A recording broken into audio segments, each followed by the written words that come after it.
मैं Pankaj Sharma vastu consultant YouTube channel पे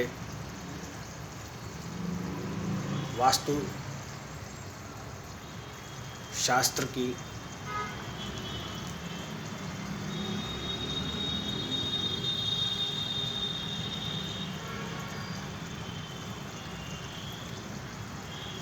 जो कुछ बातें हैं वो मेरे यूट्यूब चैनल से मैं शेयर करता हूँ।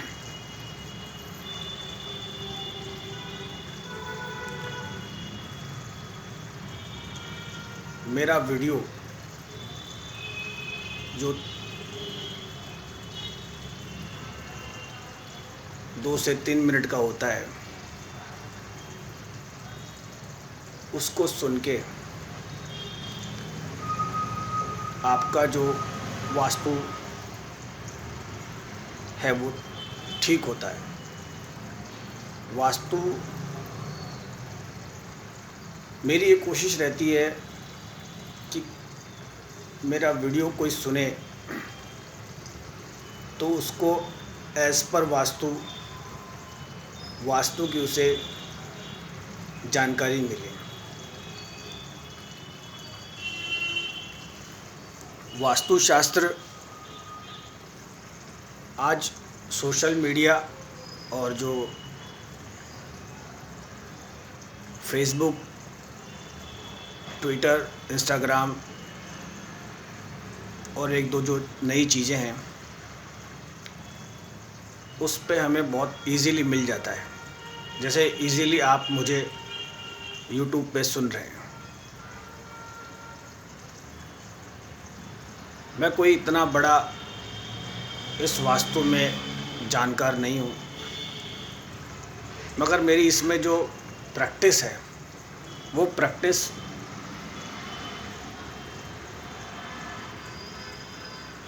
जिन लोगों के साथ है उससे मुझे इसकी जो पकड़ है वो करीब करीब है।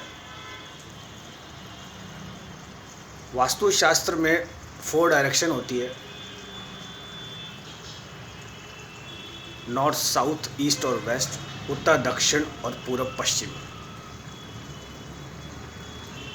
इन दिशाओं में हम क्या चीज़ कैसे रखें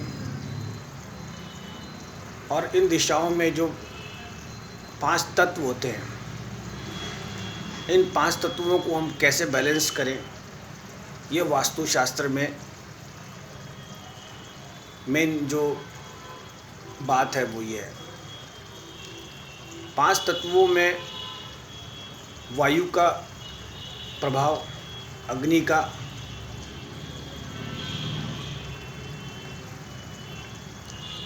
ये जो चीज़ें हैं ये थोड़ा अगर हम समय लेके इसको हम समझें तो हमें ये समझ में आ जाती है। वास्तुशास्त्र में एक जो चीज़ मैं शेयर कर रहा हूँ वो ये है कि हम ये देखते हैं कि किसी भवन से कोई व्यक्ति क्या बना। जैसे किसी भवन से कोई व्यक्ति डॉक्टर बना, कोई व्यक्ति इंजीनियर बना, कोई व्यक्ति आईआईटी में बहुत अच्छा गया, किसी व्यक्ति ने बहुत बड़ी नौकरी करी। ये जो मुख्य जो चीज़ें हैं वो हमें दिखती हैं कि किसी को अच्छी बड़ी सरकारी नौकरी मिली, किसी को प्राइवेट में बहुत बड़ा काम मिला, किसी ने बहुत बड़ा शोरूम खड़ा करा, किसी ने बहुत बड़ी जो है दुकान बनाई, किसी ने काफ़ी अच्छा जो है कोई ऐसा बिज़नेस करा जो बिज़नेस जो है अपना मतलब उसका जो आय का जो है स्रोत बना। तो ये जो वास्तु का जो भवन होता है उसमें से ये चीज़ निकल के आती है। इसके अलावा भी काफ़ी चीज़ें होती हैं, जैसे कलाकार होता है, आर्टिस्ट होता है, उसकी एक अलग फील्ड होती है। आज किसी बड़े कोई ज्योतिषाचार्य, आचार्य हों जो एस्ट्रोलॉजी में प्रेडिक्शन करते हों, तो हस्तरेखा और कई विद्याएं हैं जिनके माध्यम से लोग ये जानने की कोशिश करते हैं कि कैसे क्या है। तो इसमें कोई एस्ट्रोलॉजर पहले ये प्रेडिक्शन नहीं करता था कि कोई व्यक्ति शायर बनेगा या कलाकार बनेगा। कर जो कलाकार होते हैं, आर्टिस्ट होते हैं, उन्हीं की रैंक में ये आता है कि कोई व्यक्ति शायर बनेगा। मेरे इस वीडियो में मैं एक चीज़ ये क्लियर करूं कि इनके जो प्लेसेस होते हैं वो प्लेसेस ये इंडिकेट कर देते हैं कि ये व्यक्ति कैसा है।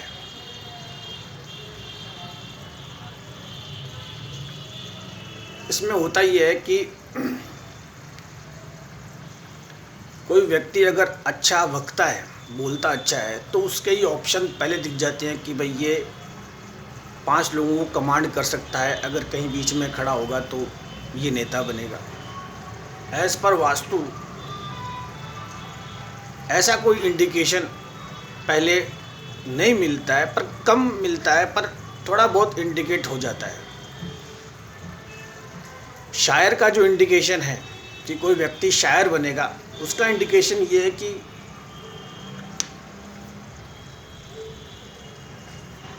भाई ऐसा इसमें वास्तुशास्त्र में दिशाओं में और तत्वों में आता नहीं है, ये एक एक्स्ट्रा जो है उसमें चला जाता है। अभी पिछले किसी वीडियो में मेरे व्यू कम आए।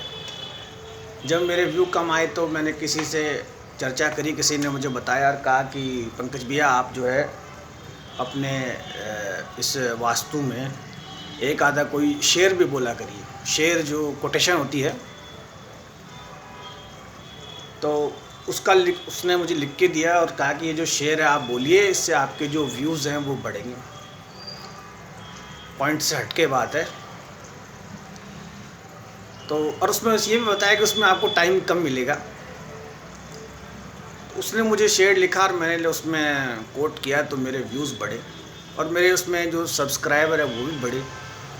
इतने भी व्यूज़ नहीं बढ़े, सब्सक्राइबर इतने भी नहीं बढ़े। तो कहने का मतलब उसने मुझे सलाह दी थी मेरा यूट्यूब चैनल को बढ़ाने के लिए कि इसमें ऐसा होता है कि आप एक शेर बोलिएगा और देखिएगा आपको जो है मतलब इंडिया से बाहर भी सुना जाएगा। और उसने मुझे मेरे इसमें कोटेशन भी दिखाया कि नीचे आपको जो है जो बाहर के लोग हैं वो भी सुनते हैं। मैंने कहा ये बहुत बढ़िया बात है। और जो हिंदी भाषा है वो दुबई में सुनी जाती है, जो पाकिस्तान है और जो कंट्रीज़ हैं उनमें भी सुनी जाती है, यूएस वगैरह में सुनी जाती है। तो मैंने एक शेर जो है उसमें लिखा, मगर वो जो शेर था वो शेर किसी को लग गया। मैं आपको बताऊं, अब वो शेर लग गया, फिर किसी ने मुझे वीडियो कॉल करा और कहा कि है, तो उसमें मैं आपको एक बताना चाहता हूं कि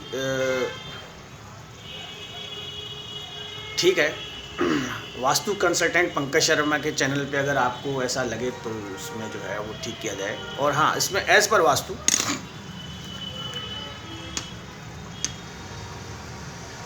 एक जो शायर होता है, शायर बहुत सोचता है, समझता है। और वो शायर जब काफ़ी लोगों के बीच में रहता है तब भी वो अपना जो है वो एक कोई चीज़ लिख लेता है और वो आगे उसको करता है। वो शेर लिखता है, वो उसकी खूबी होती है। और उसका जब वो कोई लिखा हुआ जब बोला जाता है तो काफ़ी लंबे समय तक वो काफ़ी लोगों के जो हार्ट होते हैं, जो मन होते हैं, दिल होते हैं, उनको लगता है। कई बार तो कोई शेर ऐसा होता है कि किसी का जो टूटा हुआ मन होता है, टूटा हुआ दिल होता है, उसे भी वो जोड़ देता है। शेर ऐसा होता है कि कई बार कोई मसला ऐसा होता है तो वो मसला भी जो है उसमें सॉल्व हो जाता है। शेरो शायरी में कई बार पति पत्नी के जो झगड़े होते हैं वो सुलझ जाते हैं। प्रेमी प्रेमिकाओं का क्या होता है उसमें जो शब्द यूज़ होते हैं वो शब्द ऐसे यूज़ होते हैं कि साइंस भी इसमें जो है चूक जाती है। क्योंकि एक शायर चांद तारों से लेके सूरज और न जाने वो जो प्रेमिकाओं के शब्द होते हैं, मोहब्बत, इश्क, और जो क्या क्या शब्द होते हैं। मेरे चैनल को छोटे से लेकर बड़े बच्चे सुनते हैं, इसलिए मैं शब्दों की जो वो रखता हूँ। तो ऐसा ही कुछ था, जो मेरा जो शेर था वो किसी को लग गया। तो एज पर वास्तु, शायर का जो वास्तुशास्त्र होता है वो तो कैसा होता है वो तो मैं आपको ब्रीफ करूँगा।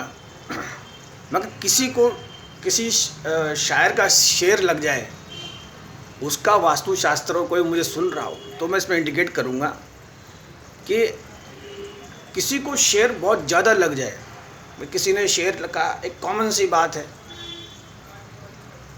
प्यार मोहब्बत, ये टूटना बिछड़ना, याद करना किसी को या किसी दूसरे माध्यम से बोलना, ये हो जाता है। ये एवरेज बात है, सामान्य बात है। जैसे कहीं झगड़ा हो रहा है तो मुझे कोई कहता है तो मुझे तो बड़ा मज़ा आता है। हाँ, तो क्या होता है कि मुझे वो लगता है पर किसी दूसरे के लिए बहुत बड़ा, वो दूसरे से छुटाते हैं। तो वैसे किसी को जब ज़्यादा लग जाता है तो उसका वास्तु ये होता है कि उसको एक डिसऑर्डर की जो बीमारी है, उसके सिम्टम जो हैं वो शुरू होते हैं। इसका जो वास्तुशास्त्र है, इस पर वास्तु, उस व्यक्ति को जो है नींद बहुत अच्छी लेनी चाहिए। उसको कोई अगर लाइफ का डिसीज़न लेना है तो कम से कम उसे 40 या 45 मिनट की वॉक करनी चाहिए। वॉक मतलब पैदल चलना चाहिए, घूमना चाहिए, जिससे उसे नींद अच्छी आए। उसे तरह तरह के जो गेम हैं, जो नए हैं, वो गेम उसे खेलने चाहिए। गेम का मतलब जैसे ये नहीं है कि उसे बड़ा खेल नहीं आए, तो फिर भी मतलब कोई फिज़िकल एक्टिविटी उसकी ऐसी होनी चाहिए।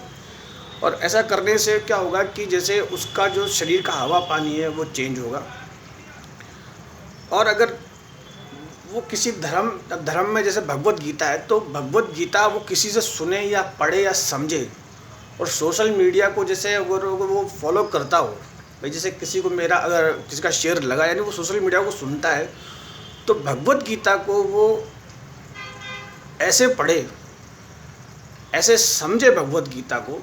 भाई मैं नहीं चाहता कि मेरा चैनल इसमें ग्रोथ करे या मेरे चैनल के कोई सब्सक्राइबर बढ़े या मेरे चैनल के व्यूज़ बढ़े। ये तो एक ट्रुथ है। अगर आप किसी अदर कंट्री में, आप मान लीजिए पाकिस्तान में भी होंगे, और अगर आप ये भगवत गीता की बात करेंगे तो वो भी ये कहेंगे कि भगवत गीता एक ऐसा ग्रंथ है जिसमें सभी प्रश्नों के जवाब हैं। किसी का एज पर वास्तु खराब हो जाता है, जिसमें डिसऑर्डर के सिम्टम आ जाते हैं, उसकी नींद अच्छी नहीं है या याददाश्त में कमज़ोरी आती है, या उसको कोई छोटी सी बात भी अगर लग जाती है, फिर दूसरे का चैनल चल रहा है आपको इतना, उसमें क्या होता है कि उसको भगवत गीता पढ़नी चाहिए। भगवत गीता पढ़ के समझनी भी चाहिए। उसमें उसको जो उसके सारे जो सवाल हैं, जो जवाब उसको तुरंत मिल जाते हैं कि भाई ये आपके साथ ही नहीं हो रहा, ये तो सबके साथ होता है। ये तो आपके साथ नहीं, ये तो सबके साथ होता है। और इसमें जो एज़ पर वास्तु है, क्या होता है कि जैसे ये शेर व शायरी, ये इश्क प्यार मोहब्बत, ये बेसिकली फ़ीमेल्स के काम होते हैं। फीमेल्स होती हैं, लड़कियां होती हैं, दिमाग की समझ कम होती है। कई बार तो ऐसा होता है कि लाइक कोई हाउस बनता है, तो हाउस जो होता है या कोई चीज़ ऐसी बनती है, वो बनती जो एक फ़ीमेल के लिए ही है। अब वो फीमेल एक ऐसी जगह रहती है जहाँ कंप्लीट प्राइवेसी रहती है, और वहाँ एक सेफ्टी जोन रखा जाता है, उसके कंफर्ट का ध्यान रखा जाता है, उसके खाने पीने की व्यवस्था की जाती है। अगर सर्दी है तो गर्मी का ध्यान रखा जाता है, और अगर गर्मी है तो ठंडे का, अगर जैसे बहुत ज़्यादा गर्म है तो उस वक्त ठंडा पानी की व्यवस्था होती है। सभी चीज़ें उसको आर्थिक क्या मतलब साधन वादन सब चीज़ें उससे मिलती है, और वो एक इंटरनली पैक रहती है। अगर उससे अगर किसी को बात भी करनी है या मिलना भी है तो उसको किसी को परमिशन लेनी पड़ती है। और अगर कई बार वो अगर अपने उस पावर का मिसयूज़ करे वो फीमेल, भाई वो उसकी ऑनर रहती है, तो उसके लिए भी परमिशन लेनी पड़ती है। अगर वो गलत भी उसका बिहेव करे तो भी जो टेलीफोन है, वो जो मालिक होता है, कोई ऑनर होता है, बड़ा जो भी होता है, उस तक जाता है। तो मतलब वो एक उसका भी डर रहता है। तो ऐसे को क्या करना चाहिए कि ये मेरे तजुर्बे और मेरा अनुभव, कहीं ये वास्तु में लिखा नहीं है, उसको अपना जो अरेंजमेंट है, ये इसमें बना रखा है ड्राइंग, उसका जो अरेंजमेंट है उसे फ्रंट साइड में करना चाहिए। फ्रंट साइड में करने का मतलब ये है कि जहाँ पे उसको आते जाते लोग दिखें, बाहर जो एक्टिविटी होती है वो उसे दिखे, ताकि उसे उसका जो अकेलापन है वो दूर हो। शेर किसी को लग जाए, इट मीन्स छोटी सी बात भी उसे जो है चुभ जाती है। और नो डाउट इसमें ये भी होगा कि उसका जो जहाँ मेहमान आते हैं ड्राइंग एरिया होगा, उसमें भी उसका कम बैठना होगा। तो एज़ पर वास्तु वो व्यक्ति थोड़ा बाहर की तरफ रहे। और ऐसा इसमें कोई वास्तुशास्त्र में है नहीं कि किसी को शेर लग जाए और वो उसको बहुत ज़्यादा उसमें रिमाइंडर करे। जैसे कई बार होते हैं, कई लोग किसी चीज़ को बहुत रिपीट बार बार सुनते हैं। जैसे कोई सॉन्ग होता है, अब सॉन्ग में जैसे कोई 90 का दशक का सॉन्ग है या पुराना शेर है, जैसे कोई मिर्जा गालिब है, उनके टूटे हुए दिलों को कोई सुन रहा है, तो वो इट मीन उसको कोई डिसऑर्डर की बीमारी है, उसे ठीक तो एज़ पर वास्तु उसको जो है। और इसमें जो है कि वो व्यक्ति सोशल मीडिया से दूर रहे। जब उसे छोटी छोटी चीज़ें लगती हैं तो वो उससे दूर रहे। और एज़ पर वास्तु उसको जो अपनी जो मेडिसिन है वो फिर अलमीरा में प्रॉपर रखनी चाहिए। जैसे सभी लोग कहते हैं कि आपको जो दवाइयाँ हैं वो छुपा कर रखनी चाहिए, इससे बीमारी कम होती है। छुपाने का मतलब वो आपके जो भी कुछ है वो उसको आप रखिए, वो उसको छुपा के नहीं रखे, बल्कि उसको फ्रंट में रखनी चाहिए, ताकि वो अपनी जो है वो सही टाइम पे सही वक्त पे ले। और क्या होता है, आगे बढ़ने के लिए सब लोग प्रयास करते हैं, आगे जाने के लिए सब लोग प्रयास करते हैं। तो वैसे ही शायर भी क्या होता है, शायर जो होता है वो भी प्रयास करता है कि मेरा लिखा हुआ जो शेर होता है वो किसी को लगे इन द सेंस भाई कोई भी व्यक्ति किसी चीज़ को एक बुरे के लिए नहीं बनाता। आज किसी शायर के जब इतने व्यूज़ आते हैं, इतने सब्सक्राइबर आते हैं, कई बार तो ऐसा होता है कि वो दूसरे कंट्री में है और दूसरे कंट्री के लोग उसे लाइक करते हैं, तो उसे बहुत लोगों का उसमें फ़ायदा भी होता है। और ऐसे व्यक्ति का, जिसमें इसका कोटेशन या ड्राइंग बना हुआ है, अगर नहीं होता है तो उसको फिर जो मैंने बताए हैं वो करने चाहिए। मैं फिर रिपीट करता हूँ जिससे याद हो जाए कि उसे भूलना चाहिए। भूलना इन द सेंस भाई व्यक्ति किसी चीज़ को, मेमोरी को डिलीट कैसे करेगा। जैसे मान लीजिए कोई बैड इंप्रेशन है, बैड इंप्रेशन किसी, मान लीजिए किसी के साथ कुछ बुरा हुआ, तो उसे भूलने का जो तरीका है वो है अच्छी नींद। उसे नींद के जो तरीके मैंने बताए, वॉक करना चाहिए, गेम खेलना चाहिए, अदर एक्टिविटी में ध्यान देना चाहिए। और उसे उसका कोई इंटरनल अगर क्वेश्चन है तो वो उसे भगवत गीता में ही सॉल्व करना चाहिए। भगवत गीता में कई बार ऐसे आपको सारांश मिलते हैं कि आपको अपने प्रश्नों के उत्तर मिल जाते हैं। अब कंपैरिजन आता है इसमें कि जो शायर है, शायर का वास्तुशास्त्र कैसा होता है। शायर का वास्तुशास्त्र ऐसा होता है कि बहुत सारी किताबें होती हैं, बहुत सारी बुक्स होती हैं, उसकी डीप स्टडी होती है, कई सालों की उसकी तपस्या होती है, और उसको काफ़ी जूझना भी पड़ता है, क्योंकि उसके चाहने वाले बहुत होते हैं, उसके चाहने वाले बहुत होते हैं। और शायर भी कई प्रकार के होते हैं। उसमें कई बार कई शायर ऐसे शेर लिख देते हैं कि उन्हें बड़े बड़े जो पॉलिटिशियन हैं वो अपना भाषण जो होता है, उसकी उनकी जो स्पीच होती है, उसको बोलने से पहले वो शेर को बोलते हैं। तो उससे एक ऊर्जा आती है, जो मैं बार बार मेरे वीडियो में बताता हूँ कि वो सकारात्मक नकारात्मक ऊर्जा वाली बात है। अगर आप टूटे हुए शेर सुनेंगे, लगते हुए शेर सुनेंगे, तो आपको कुछ समय के लिए नकारात्मक, पर वो आपको ऊर्जा देगी, वो आपको निकालने की बाहर से कोशिश करेगी। और जो शेर होता है वो मतलब ये होता है कि किसी को मतलब खड़ा किया जाए। लाइक कंपेयर करें एज़ पर वास्तु कंसल्टेंट को और एक शायर को, तो वास्तु कंसल्टेंट भी उस मकान को खड़ा करता है। अरे किसी के मकान में अगर कोई दिक्कत है, वो किसी वास्तुशास्त्र को बुलाता है, उसको जो भी है 100 200 500 जो भी उसका है वो करके, तो उसे एक, और उसको वो याद रहती है। जैसे मेरा खुद का जो पर्सनल अनुभव है, कई बार मुझे कोई पुराना मिलता है तो वो मुझे ये नहीं कहता कि आपने क्या कहा था, वो मुझे कहता है कि आपके पिताजी ने ये कहा था, आपके पिताजी आए थे, पिताजी ने ये कहा था।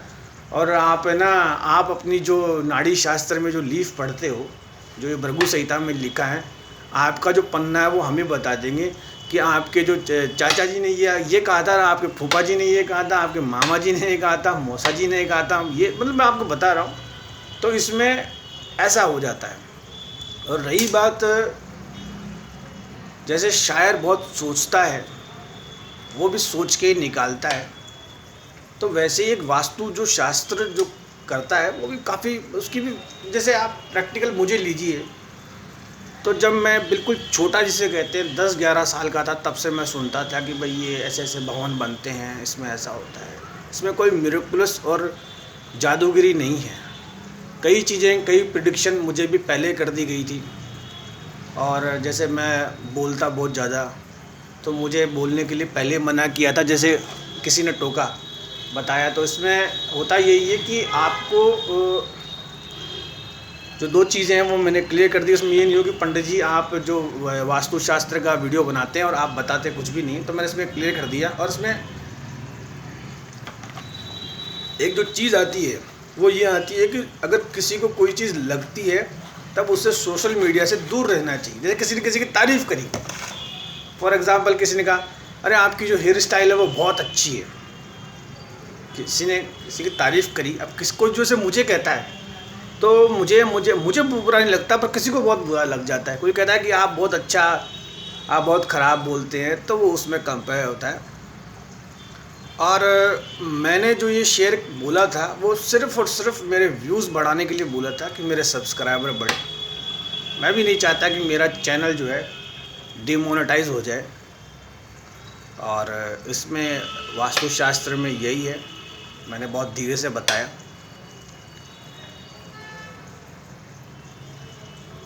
और जैसे मैं रुक के कई बार कोई चीज़ बताता हूँ, तो इसमें यह है कि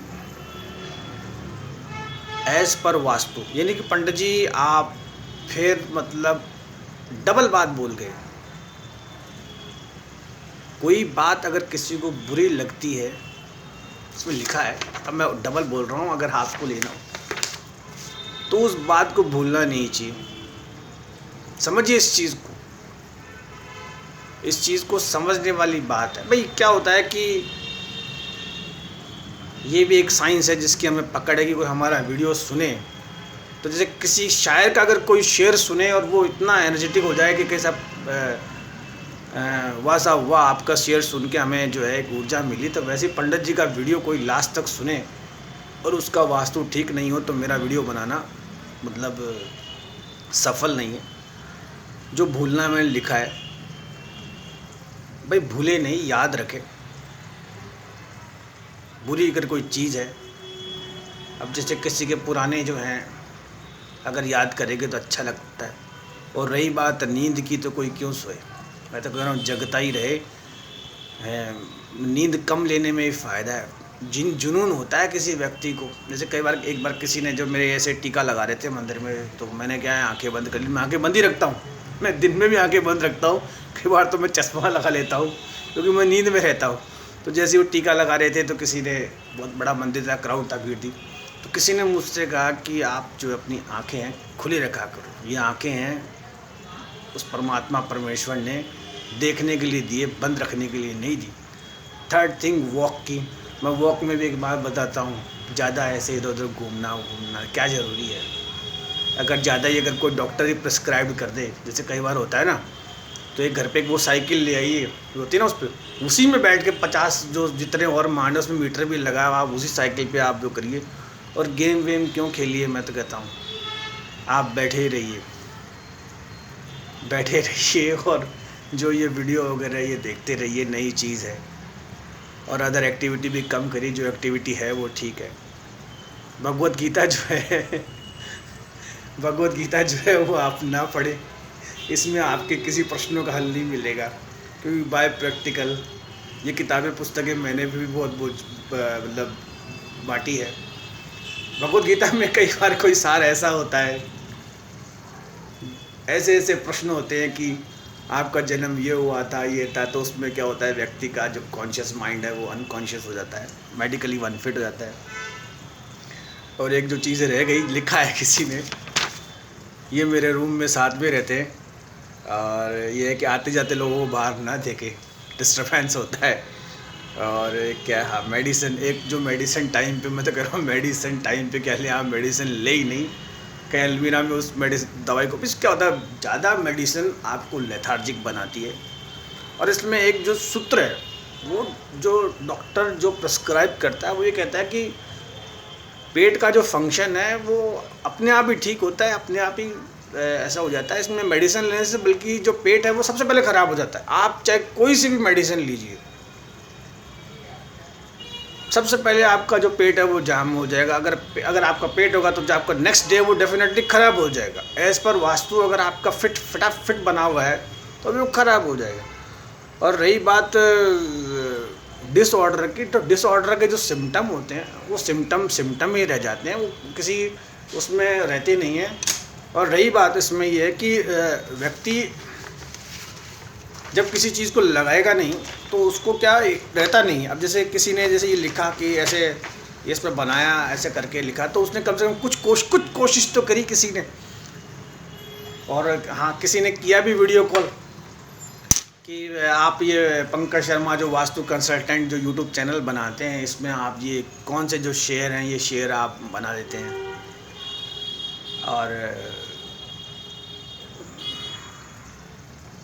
और हाँ, इसमें एक चीज़ ये भी आती है कि आप रुक जाते हैं बोलते हुए, क्या सोचते हैं, क्या बोलते हैं। क्या होता है कि कोई चीज़ इंस्टीट्यूट होती है। आज जैसे मैं भी 40 के पार हो गया, तो 40 के पार वाला एक जो व्यक्ति होता है वो भी देख लेता है। और जैसे मैंने इतने लोगों के जैसे कहीं गए करे देखे, तो उसमें मेरे को एक अनुभव है। मैंने ये जो शायर हैं, तो शायर तो मैंने काफ़ी देखे हैं। शायर तो कई बार तो ऐसा होता था कि किसी कोई साइट की विज़िट है, उसमें ऐसे साइड में ले जाके कोई जैसे मैम है या कोई सर है, वो ले जाके आइए, तो वो हॉबी में आता है। किसी की दिलचस्पी होती है, किसी की हॉबी होती है। एज़ पर वास्तु मेरे इस वीडियो में इतना ही।